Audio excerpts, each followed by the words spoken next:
No one ever researched what happens to a back when you do back extensions or holds for 100 weeks straight. No one does it. That's the problem. Disc healing is probably somewhere on here too. If the same people who gave me painkillers and told me to ignore pain are telling me healing is impossible, the reason I bring that up is you can't heal a pain you are pretending doesn't exist. That pain is a tool. We have to just respect the time it will take and just be faithful to the work.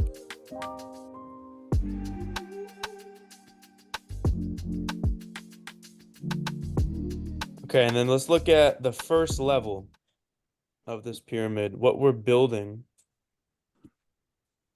is really tissue tolerance and trust.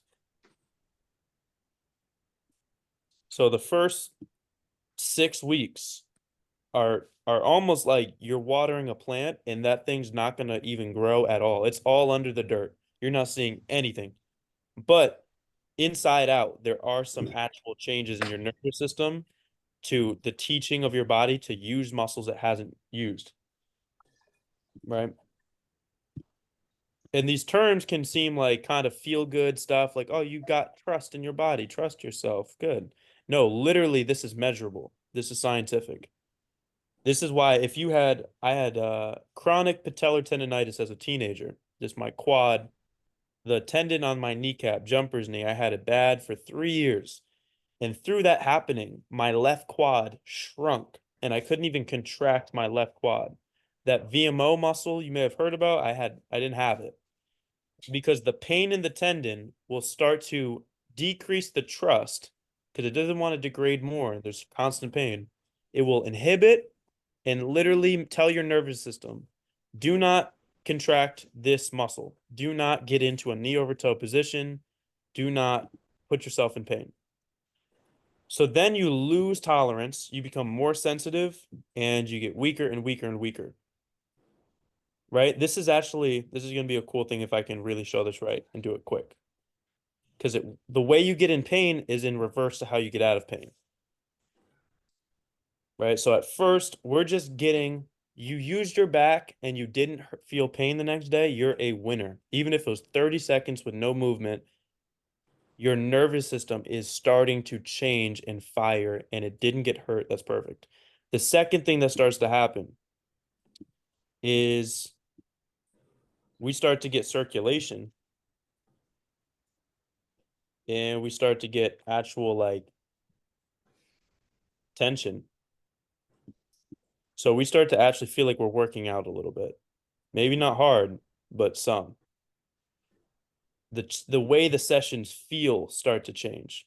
And you can actually feel like, okay, training my low back is like an actual exercise. I felt blood flow. This is familiar. And the next level will probably start to be you start to feel significant strength changes and progression. You can do more reps. You can do longer time on the holds. You're actually getting stronger and you're progressing. And next level is you actually have muscular growth, gains, big time, big gains. I'll put that in red because that's what we're really all here for. You're getting the gains, and then the last stage is structural changes. Like, Is it always in the first 6 weeks? no, that is a made up number. Do not hold me to it. That could be sooner. It never ends, right? Um, Mm. so this could be disc, bone, etc. Joint.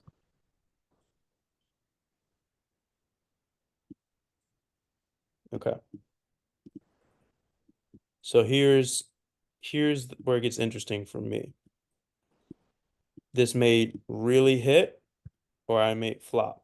But if this makes sense the way that I think it does, I think it may really help someone in here. So the process of doing the actual back extensions is going to feel, I'll answer that question in a sec, John. That's a good question. Our goals start at the bottom. When you're training, our goal is going to be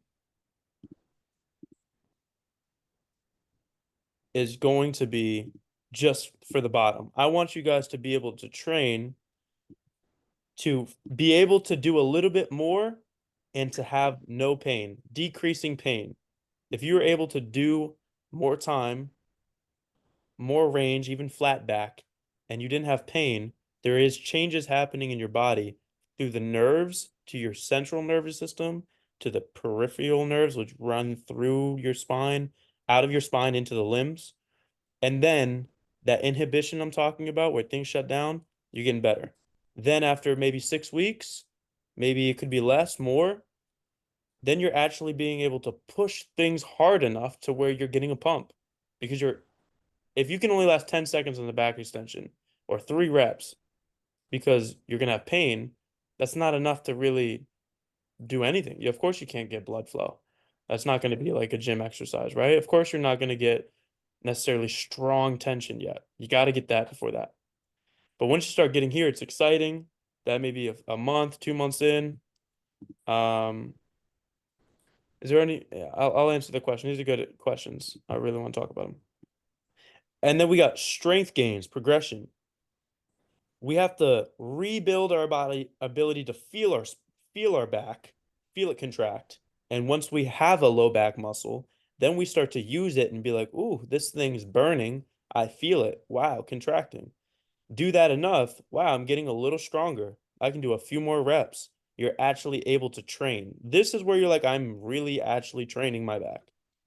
Then you get the responses of most lifting that we know about, which is muscular, spinal erectors, the big muscles, the small muscles. I'll show the pictures later. We know about this, right?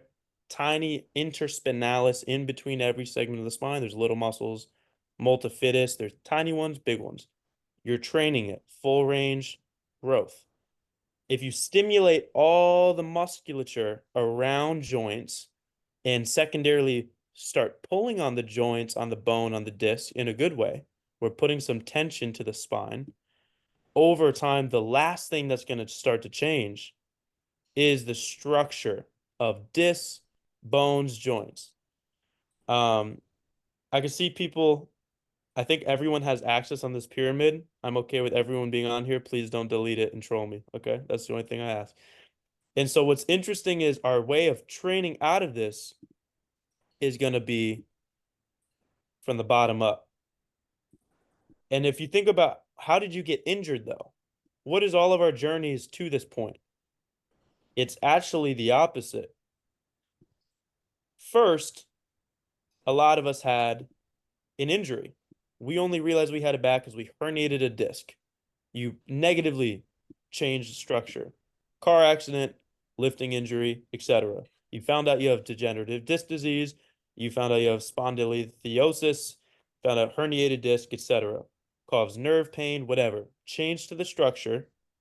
You have to stop lifting. You stop using your back as much. You're immobilized for weeks. What happens?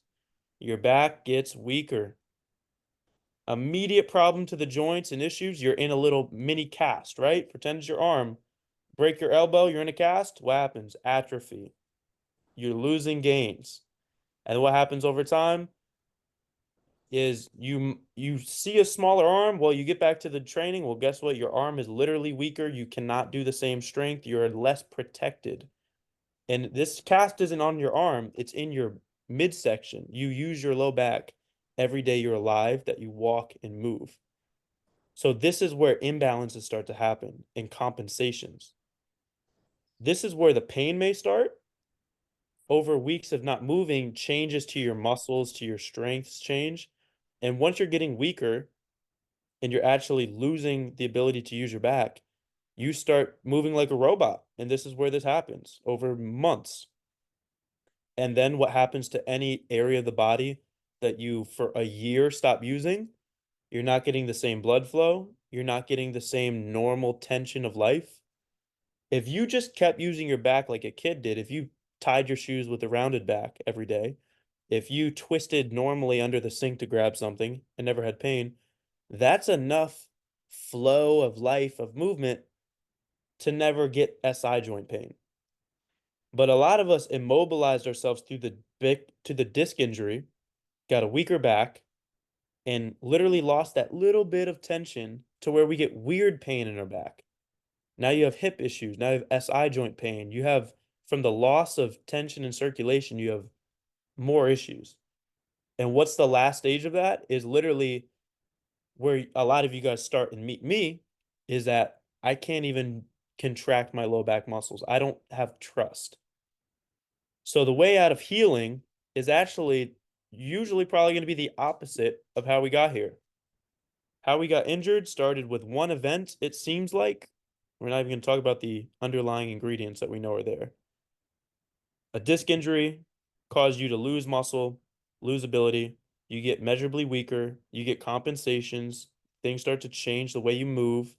You're a robot.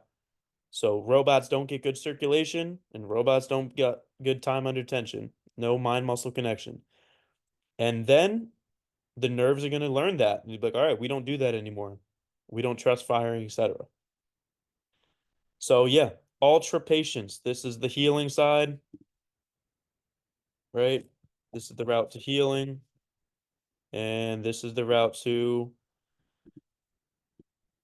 back death. Sorry to say, dramatic indeed. Um, I want to just bring up one more thing, and then I'll answer questions and I'll pause. I want to put in another supporting little pic, which may help you. The healing timeline. I love this picture because it puts things into perspective with our expectations of how long will it take to heal, etc. Oh, wow. Big picture. We're thinking big picture. Okay. Let's take a look at this, right? So here's why this also makes some sense. Tissue adaptability, the bottom axis is in weeks. It got cut off. So down here, 10, 20, 30, 40, this is weeks. And this is percentage adaptation, which means like if you injured something on January, after 10 weeks, this sort of tissue, aka nerve, would almost be 100% healed. So it says by the type of tissue either trained for it to adapt to the stimulus, this is growth, this is repair through our training, or how long does it take to come back from an injury? It does vary on the type of tissue. This is why I'm saying you get a nerve issue today and do everything right, but it may take 20 weeks to be 100%.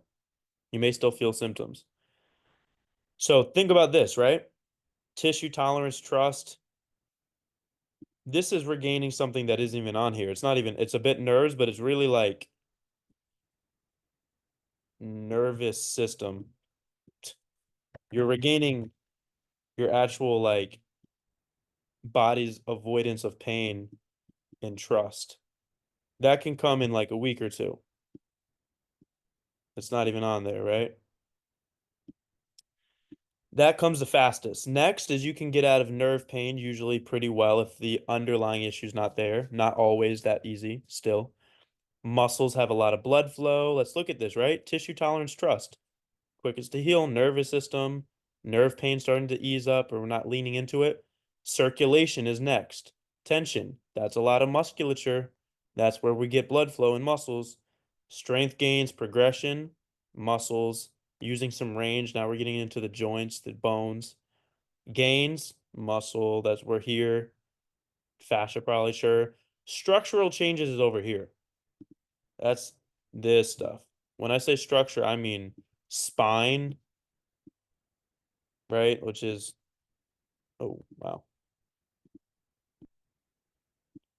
A lot of the spine, it has ligaments, tendons, cartilage, for sure, bone. And I would say this graph is going to change over time with the work we're doing. And I'm not taking credit. You guys are, and everyone who heals their back in this non-traditional way.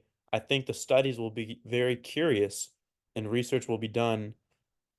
No one ever researched what happens to a back when you do back extensions or holds for 100 weeks straight. No one does it. That's the problem. No one's ever tried to heal discs. I would bet disc healing is probably somewhere on here too. All that discs are, the outer part of it is an annular fibrosis, which is very fibrous. It's very much like cartilage type tissue. And there is studies for sure, just to answer some of these questions now. For sure, discs have been shown that you can thicken the outer wall, that there is in the disc matrix of the walls of it, the jelly. This is the jelly filled donut. This is the inside. This is the nucleus. And then this is the outer wall is the annular fibrosis, they call it. This wall, right? It's very hard to herniate this. It obviously happens though. Strength training absolutely can thicken and cause response to this annular fibrosis. This has been shown in healthy backs. In backs that have all of these issues, structural change is negative. What happens is if you take someone that has disc injuries, they have an improper loading of their spine column because degenerative disc disease, issues the facet joints or pars defect, blah, blah, blah, all these names you've maybe heard or not. Basically, your back is getting messed up on a very measurable level. You get more and more diagnoses. If you do Jefferson curls and the direct back training right away, this stuff is going to get weaker. You're going to damage it. That's like taking someone who has really bad knees and saying, you're doing deep squats forever from now on. You have to slowly build up to it to make it productive. Otherwise, the same thing that could heal you is going to kill you. So, this wall of the disc has been shown that it can thicken and restore. Most disc herniations do reabsorb. So if you have a tear in your disc in your wall and the nucleus is intact but protruding, majority of discs do reabsorb. They call it spontaneous reabsorption, as if it's random. I don't think it is. I don't need to go super depth about the medical stuff of it, but just to answer, like, look at what comes first, what comes last. I said this is the back extension because this is the most direct route for our back that I use because it's scalable. But understand like these time frames relate here. You might have a time frame down here that's 6 weeks of just tissue tolerance. And then you may have 6 weeks. You get it. You get where I'm going. You may have 6 weeks of just building tension. And this may be level one down here. You may be at level one. Then this is level two of back extension holds. Then once you spend 6 weeks at level three doing reps, now you're getting stronger. Then you're still working it. Now you're like getting your low back looks different. I have before and after pictures of my like back, and I have a different body from building muscle. And then this is faster, this takes longer, this takes longer, this takes longer, this takes longest. So I know I'm throwing a lot at you, but this is just to say what to expect in this program. I'm teaching you the best form, the best way to train yourself. So for a lifetime of healing and a lifetime of building, the further you build this stuff up here, the more guaranteed you're not going to have back issues for the rest of your life. If you get out of pain and you only do 12 weeks, the more likely it is for stuff to come back.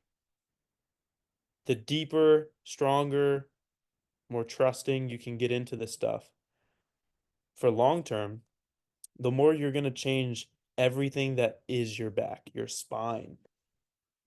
If your spine can get worse slowly over time, is it not law that it could slowly get better over time? I think yes. I just think that the industry doesn't know how. Just because no one's ever been hyper consistent, very gradual, very patient, never worked through pain, never mass symptoms. If the same people who gave me painkillers and told me to ignore pain are telling me healing is impossible, the reason I bring that up is you can't heal a pain you are pretending doesn't exist. That pain is a tool, you know? So we have to just respect the time it will take and be optimistic and just be faithful to the work. Like it does make sense to me. I'm 3 years in now of being on this side of it, and I think I've just started to really feel like I could get a back tweak. Nothing is going wrong though with my structure unless something massive happens. But long term, I know I have insurance. And that's where I want all of you guys to just this program is meant to be directional. It's to get you on track and teach you how to fix your own back for the rest of your life.